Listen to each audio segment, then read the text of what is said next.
Perkenalkan, saya Niluh Made Widya Siti Pratiwi. Di sini saya akan menjelaskan mengenai General and Spinal Anesthesia. Tugas ini dibuat dalam rangka menjalani kepanitiaan klinik media di Departemen Anestesiologi dan Terapi Intensif, Fakultas Kedokteran Universitas Udayana, RSUP Sangleh Denpasar. Anestesia merupakan suatu tindakan menghilangkan rasa sakit ketika melakukan pembedahan dan berbagai prosedur lainnya yang menimbulkan rasa sakit pada tubuh. Jenis-jenis anestesia yaitu ada anestesia umum atau general anesthesia, ada lokal anestesia, dan regional anestesia. Yang pertama yaitu umum atau general anesthesia atau yang biasa disebut dengan GA. GA merupakan tindakan menghilangkan nyeri secara sentral melalui penekanan sistem saraf pusat disertai hilangnya kesadaran dan bersifat pulih kembali atau reversibel. Trias anestesi terdiri dari hipnotik, yaitu pasien tidak sadar, anestesia, yaitu pasien bebas nyeri, dan relaksasi otot atau kelumpuhan dari otot-otot rangka. Stadium anestesia terdiri dari 4 stadium. Yang pertama yaitu stadium analgesia. Dimulai dari saat pemberian zat anestetik sampai hilangnya kesadaran. Kemudian stadium yang kedua dimulai dari hilangnya kesadaran dan refleksi bulu mata sampai pernapasan kembali teratur.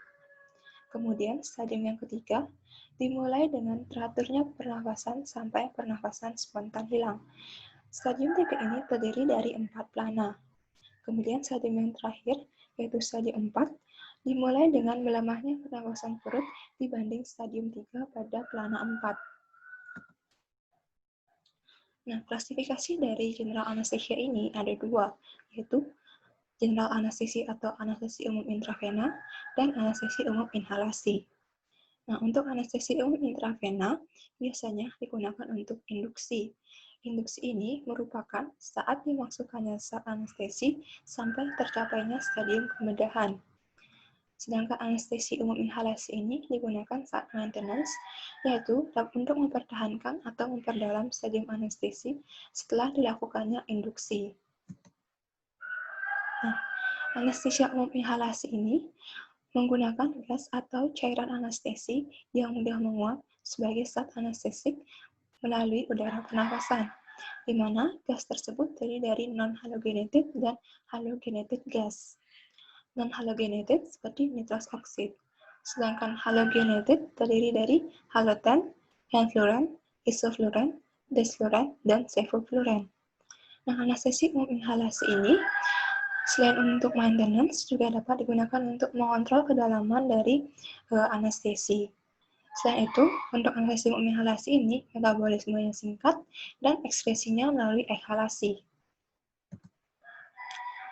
Karakteristik penting pada anestesi inhalasi terdiri dari tekanan parsial dari anestesi pada gas inspirasi, kemudian ventilasi paru, pertukaran gas di alveolus, kelarutan di dalam darah, dan kelarutannya di dalam lemak.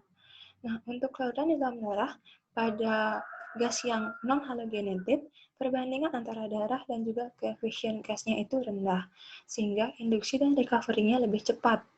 Sedangkan untuk gas yang halogenated, perbandingan antara darah dan juga koefisien gasnya itu lebih tinggi, sehingga induksi dan juga recovery-nya itu lebih lambat. Sedangkan untuk kelarutan dalam lemak, untuk gas yang larut di dalam lemak memiliki potensi anestesi yang kuat. Nah, ini merupakan tabel yang memperlihatkan bagaimana perbandingan gas di dalam darah dan juga di dalam lemak, serta menampilkan juga efek samping dari masing-masing gas, seperti halnya halogen yang dapat menyebabkan aritmia, hepatitis, dan hipertermia. Nah, untuk gas yang digunakan dalam anestesi inhalasi, yang pertama yaitu nitros oksid. Nah, nitros oksid ini merupakan anestesi inhalasi yang paling aman, tidak mudah terbakar dan tidak mengiritasi.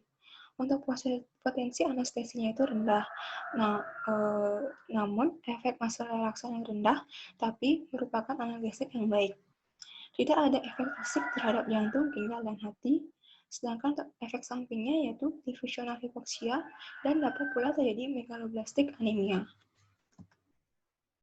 Untuk gas yang kedua yaitu halotan, di mana bau dan rasanya tidak menyengat, khasiat anestesinya sangat kuat, digunakan dalam dosis rendah dan dikombinasi dengan massa relaksan. Kelarutannya dalam darah relatif rendah, induksi lambat, mudah digunakan, tidak merangsang mukosa saluran nafas. Bersifat menekan refleks dari faring dan naring, melebarkan bronkiolus, dan mengurangi sekresi ludah dan sekresi bronki. Efek samping menekan pernapasan dan kegiatan jantung, hipotensi. Jika penggunaan berulang, maka dapat menimbulkan kerusakan hati. Yang selanjutnya yaitu enfluran. Enfluran ini merupakan anestesi inhalasi kuat yang digunakan pada berbagai jenis pembedahan, juga sebagai analgetik pada persalinan.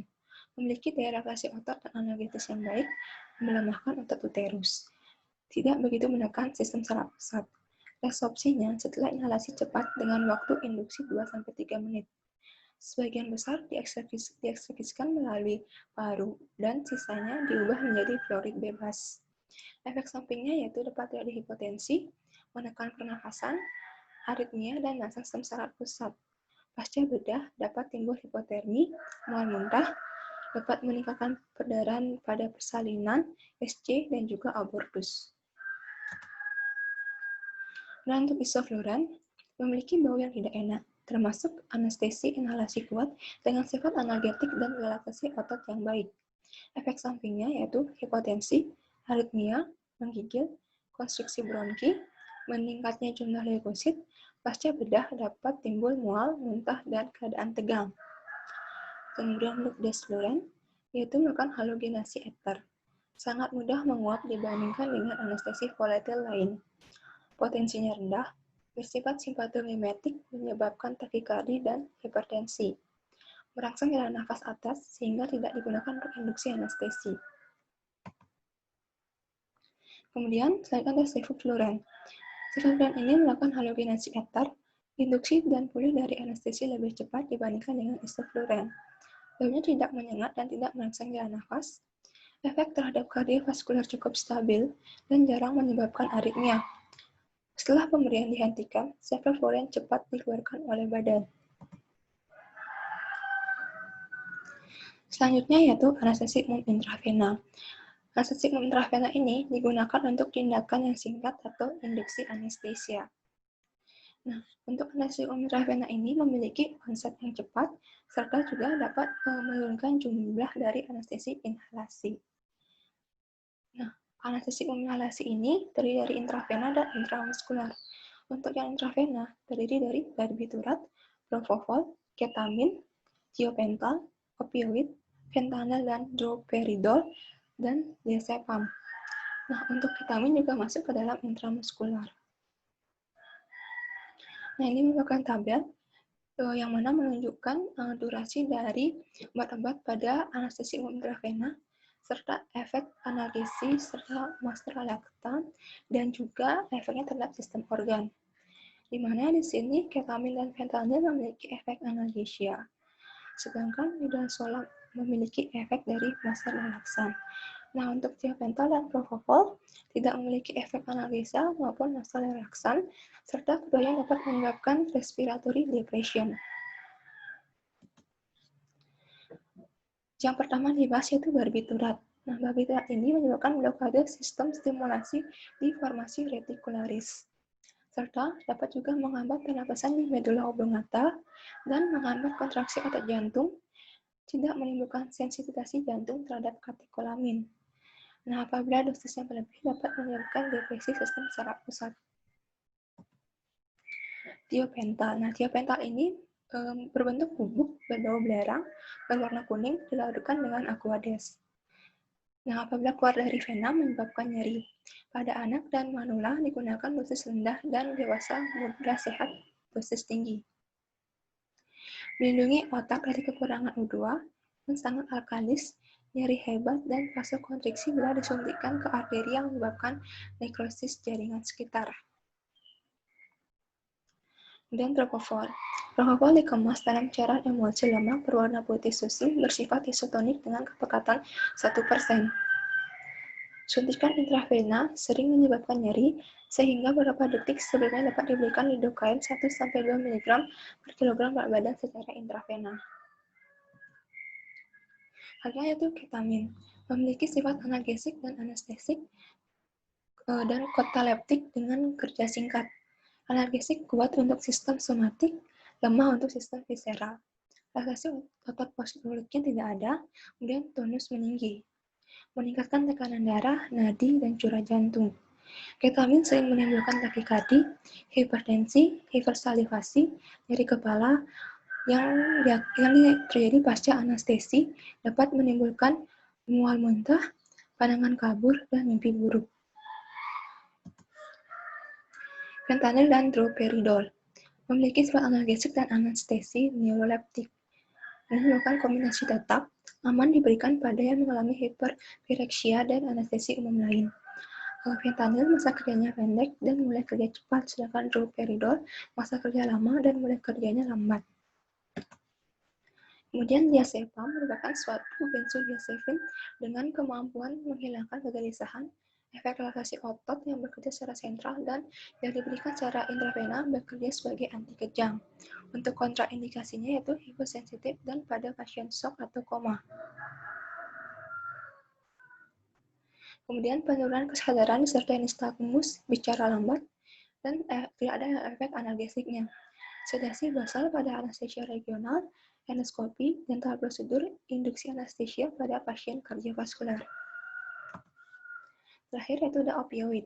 Opioid seperti morfin, vetidin, dan fentanyl, serta sufentanil digunakan untuk induksi yang diberikan dengan dosis tinggi. Opioid tidak mengganggu kardiovaskuler, sehingga banyak digunakan untuk induksi pasien dengan kelainan jantung. Selanjutnya yaitu dilanjutkan dengan spinal anesthesia. Spinal anesthesia yaitu merupakan pemberian obat anestetik lokal ke dalam ruang subarachnoid pada cairan cerebrospinal fluid yang mengelilingi medula spinalis. Dibutuhkan obat anestesi lokal dalam dosis dan volume yang kecil untuk mendapatkan blok sensorik dan motorik yang baik.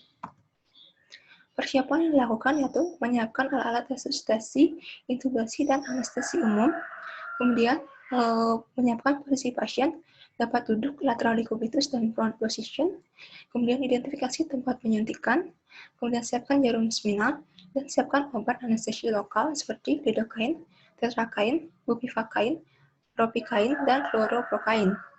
Nah, untuk alat resusitasi, intubasi, dan anestesi umum, dapat disiapkan statik yang terdiri dari scope, tube, air device, tape, introducer, connector, dan suction.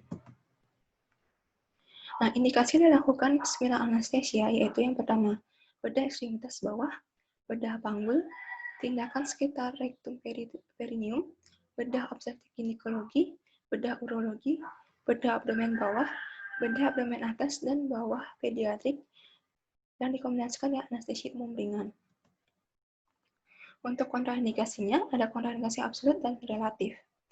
Kontraindikasi absolut terdiri dari pasien menolak, infeksi pada tempat suntikan, hipovolemi berat, tekanan intrakranial meningkat, fasilitas resusitasi minim, dan kurang pengalaman tanpa dampingan konsulen anestesi.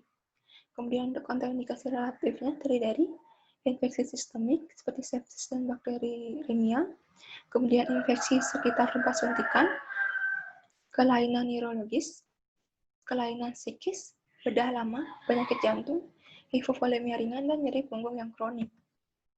Nah, ini merupakan jarum spinal. Nah, jarum spinal yang digunakan itu jarum dengan ujung tajam atau jarum spinal dengan ujung pensil. Nah, anestesi spinal ini dapat menyebabkan efek pada sistem organ seperti pada saraf yang dapat menyebabkan blok simpatis. Pada kardiovaskular dapat menyebabkan vasodilatasi sehingga terjadi hipotensi. Hipotensi ini dapat ditangani dengan pemberian cairan dan obat-obatan vasopresor. Selain menyebabkan hipotensi, dapat juga menyebabkan bradikardi. Maka itu siapkan sulfasaltropin 0,04 mg per kilogram berat badan yang diberikan secara intravena. Nah, untuk di sistem respirasi itu sendiri dapat menyebabkan kapasitas paru itu menurun, sedangkan volume totalnya tetap.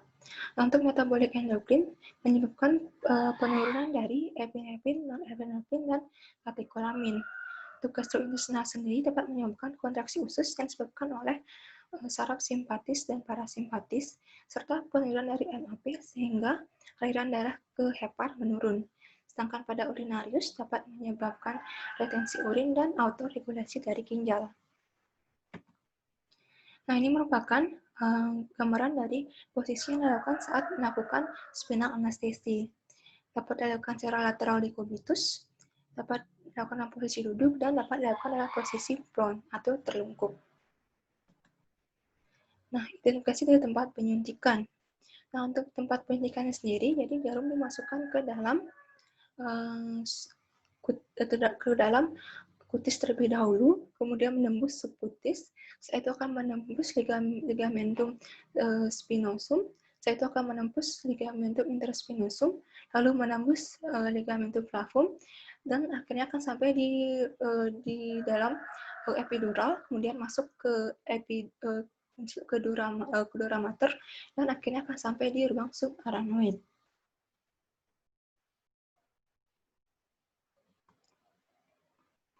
Nah, ini bukan obat-obatan anestesia lokal, di mana yang digunakan itu adalah lidocaine 2% dengan sifat isobarik dengan dosis 20-100 mg, dan ada lidocaine 5% dalam dosis 7,5% dengan sifat hiperbarik dengan dosis 20-50 mg.